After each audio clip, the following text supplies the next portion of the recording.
ব্যবসা শুরু করলাম, দেখা যায় কি লোকজন এখান দিয়ে অনেক লোক গামছা কিনতে আসে, মেডিকেল যায়, মেডিকেলের লোকজন মেডিকেলের গামছার প্রয়োজন, ওনারা মার্কেটে যেতে পারে না। কি মার্কেট রাত্রে 10টার পরে বা অন্য সময় সকাল 10টায় মার্কেট তো খুলে 10টা থেকে রাত 10টা পর্যন্ত, কিন্তু মার্কেটের দাম মেলা। এই একটা গামছা কিনে মার্কেটের দাম হলো 250 টাকা দাম এই গামছাটার। তো মার্কেটে যেতে 800 কিনতে পারবে না গরিব মানুষ, আর মার্কেটে যাওয়া সম্ভব নয়। তো আমরা যে ফুটপাত দোকানদারি করি, অনেক রকম গরিব মানুষ আছে গামছা কেনার জন্য।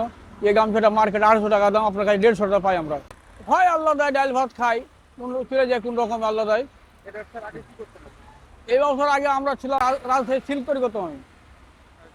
আর বাড়ি হলো রাজশাহী চাঁপাইনবাবগঞ্জ থানা, শিখগঞ্জ, শিখগঞ্জ পৌরসভা। এখানে তো আমরা কোটি টাকা স্বপ্ন দেখতে পারবো না, ডাল ভাত খাওয়া স্বপ্ন আমাদের।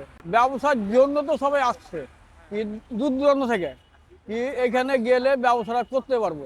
এখানে 6টা লোক আছি আমাদের চাঁপাইনবাবগঞ্জে, 6 জন হলে পারবে। কিন্তু এখানে সব থেকে আমরা ভালো গামছাটা বিক্রি করি কেন, এখানে আমরা 12 মাস বিক্রি করতে হবে। যদি খারাপ গামছা বিক্রি করি তাহলে লোকজন এসে গন্ডগোল করবে, কি কেন খারাপ দিলেন। এই জন্য আমরা সবসময় ভালোটা বিক্রি করি। আর যারা কাঁধে করে বিক্রি করে তারা খারাপ হোক ভালো হোক, যা বেচে চলে এলো আরও খুঁজে যাবে না।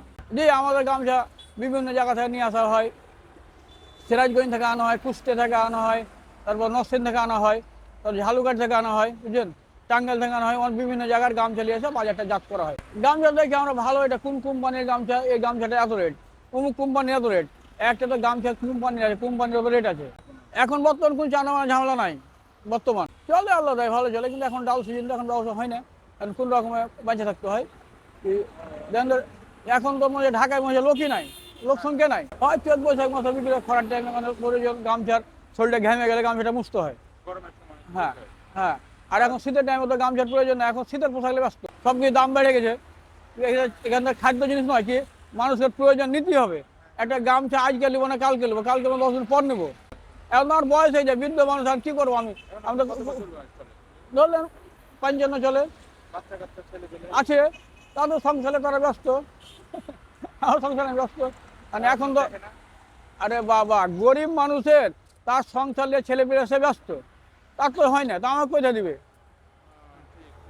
যাদের জমি জমা আছে তারা কি, হ্যাঁ আমার আব্বা খাইতে না দিলে আমার আব্বা জমি বেঁচে দেবে। যাদের সম্পদ নাই তারা তাদের আর আব্বা কি আর রাখে, আমার জীবন বাঁচাতে হবে। আল্লাহ দেয়, বৃদ্ধ বয়সে ব্যবস্থা করে চলে আল্লাহ দেয়।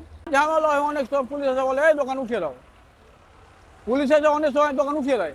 তারপরে কি আমরাকে যাওয়া হবে, হাত পা ধরে ফের চালু করতে হয়।